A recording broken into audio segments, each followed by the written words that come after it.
I feel like we're destined to do this forever, guys. Welcome back to the Africans. This is Kwesi checking back in. I'm tired. And I feel like we're just going to do this forever and ever. Canada will face the United States in the Women's CONCACAF Championship. Qualification for the 2024 Paris Olympics is on the line, automatic, as well as bragging rights. Because it's always bragging rights, as well as qualification for the Women's Gold Cup happening in 2024, but we'll get into that a little bit later. So, if you're new, we do primarily Canadian hiccups and a little bit of a CONCACAF, as well as African content, because we want to be the Africans if we didn't do so. So if you like this type of content, make sure you show that subscribe button some love, leave a comment, give us a like, and turn on notifications so every time we drop a video that you will see it and you can give us the love. Anyway, so Canada versus US, Morgan versus Sinclair, Pew versus Prince, Lavelle versus Lawrence, Huerta versus Riviere, and I can keep going, but you guys get the deal. Honestly, both teams winning 3-0 in convincing fashion. I mean, the scoreline doesn't show the dominance in terms of possession and chances created, but 3 goals were brought in, and congratulations both. Let's start from the top. Canada. I said start from the top. We go to Canada again. African. Let's not pretend here. Let's start with the U.S. Costa Rica matchup. 3-0. They won the game.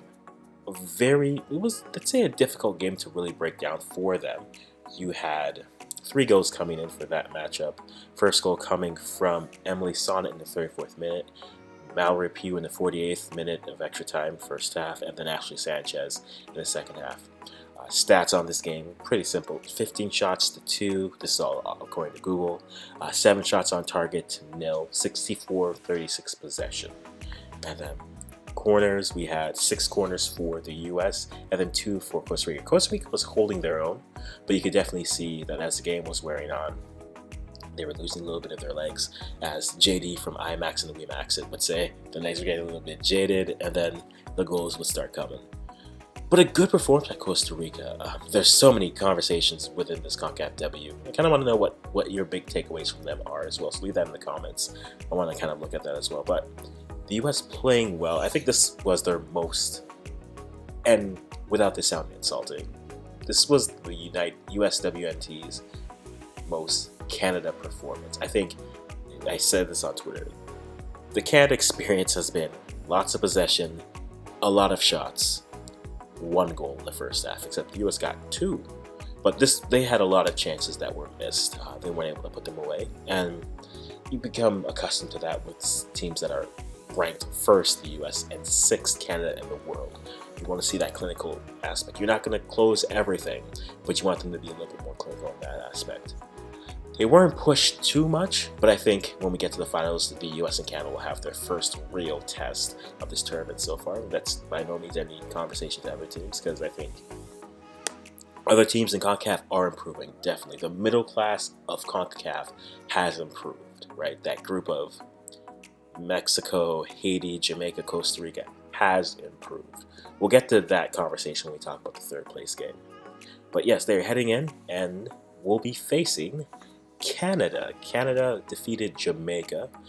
Again, 3-0, but again, numbers are a little bit different.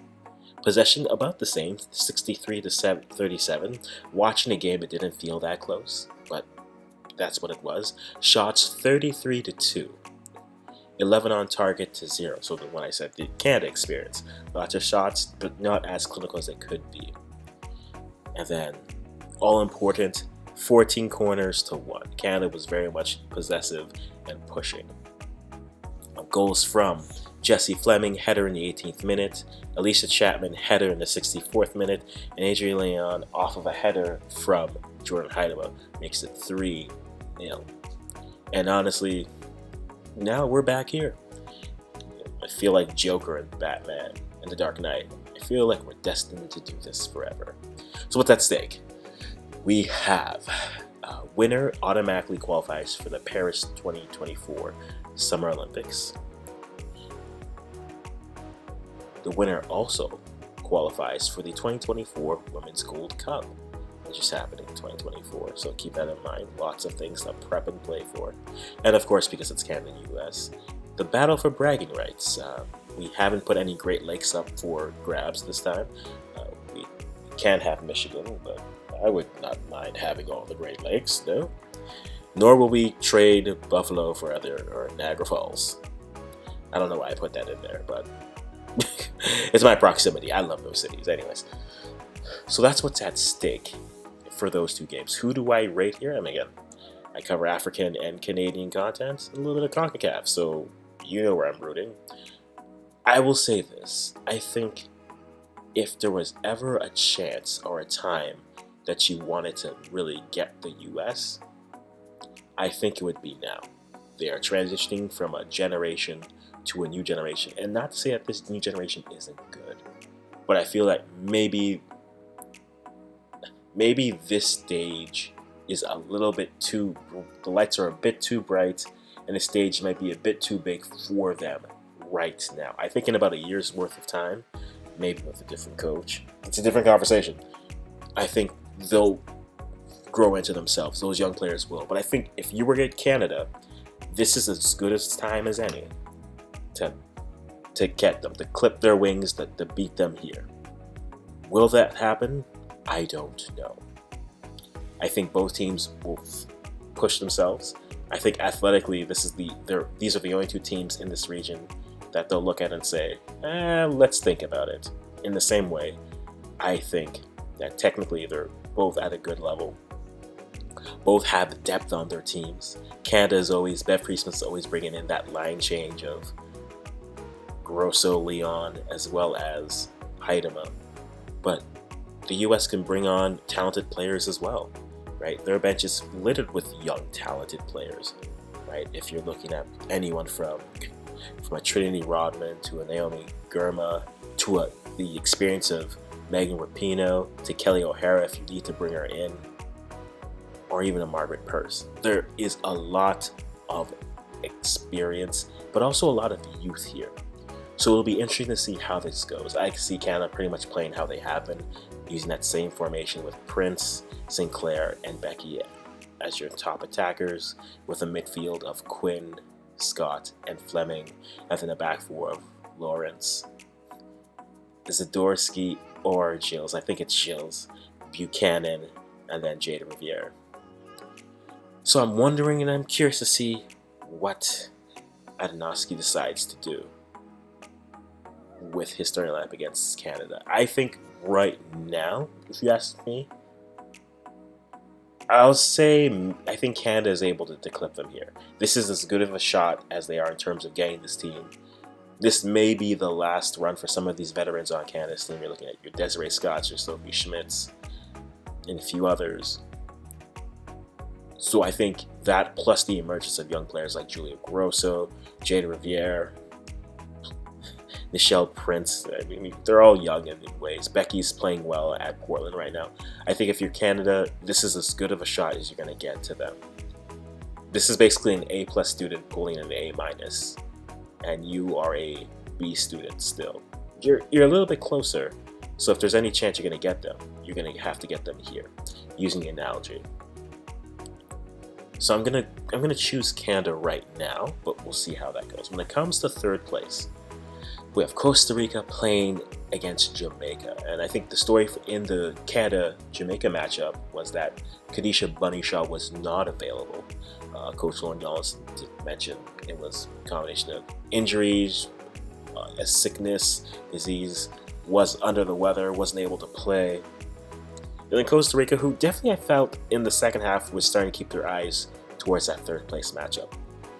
Now when it comes to CONCACAFW, the conversation for me was always, who is going to, outside of those top two teams, this tournament to me was about who was going to take the crown or the bronze for being the third best team in this region. I think entering the competition, a lot of people maybe thought it could have been Mexico. Mexico was on a good run. They had beaten Canada in December. They hadn't lost a match, and then they went winless and goalless. Was it Jamaica? Jamaica had a lot of controversy surrounding their women's program after Bubsy was let go, which was controversial in itself because of the allegations within Canada Soccer and the investigation that's going on there.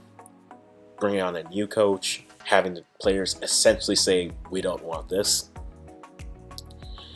Having them find a new coach and then coming together. So they were a wild card. Costa Rica, definitely a team that was on the rise, moving with great talented players like Bermudez, Rodriguez, Montero, Daniela Cruz. There's a lot of good players. The Chinchilla sisters. There's a lot of good talent that was in Costa Rica. And new to the party, Haiti. Haiti was the wild card to me. They could either finish second or fourth, and they finished third, so that averages out. I think there's a clear middle class that's there, but no one has come up to really sink their teeth and really claim that third place, that third best team in the region, right? We kind of had a similar thing happen in the men's side where Canada emerges trying to establish itself as that third best team on the men's side. But on the women's side, you have US, you have Canada. I'd say there's a gap, and then after that gap, then there's an empty slot, and then you have that group of 4 teams. And this will go a little bit to show who's really that fourth best, that third best team. And maybe it's not even any of these. Maybe it's been Haiti all along. But Costa Rica versus Jamaica will be a very interesting test to kind of setting a little bit of hierarchy for what's going on in terms of the players in CONCACAF.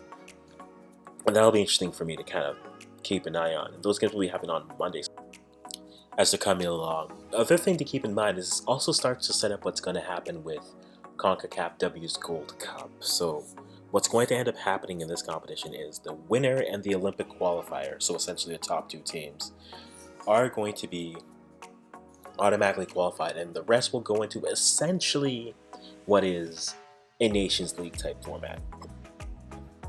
You'll have teams that'll be put into put into groups based off their rankings, and they are going to be playing each other in a round robin affair with the winners of each group, similar to how on the men's side Gold Cup is somewhat determined by Nations League.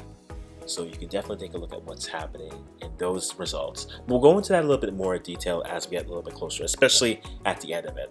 Don't forget, guys, as we get into the month of August, as July is nearly complete, not only are these tournaments done, Euro W being complete, CONMEBOL W as well, we have some of the other youth tournaments for FIFA coming through. FIFA U17 for women's, FIFA U20 for women's coming up. We have friendlies in the month of September coming up. Very interesting and tasty ones at that, guys. So make sure you're keeping an eye out for any of the content we have coming up. But we will definitely wrap up everything we do have here on the women's side for CONCACAF W as we continue on and we're watching that. We'll definitely be doing a recap of the entire tournament, talk about things that we learned moving forward. But guys, as we continue to move on, you let me know, what have you learned so far? I know, preemptively jumping to that. What have you learned so far? Is Canada as good as they're showing? Is the US really weak? Are Jamaica and Costa Rica rising? In those matchups, guys, who do you like in the final? Who do you like in the third place game? Guys, let me know in the comments below. And until we meet again, we will be doing a recap video after the tournament is complete, talking about things that we've learned.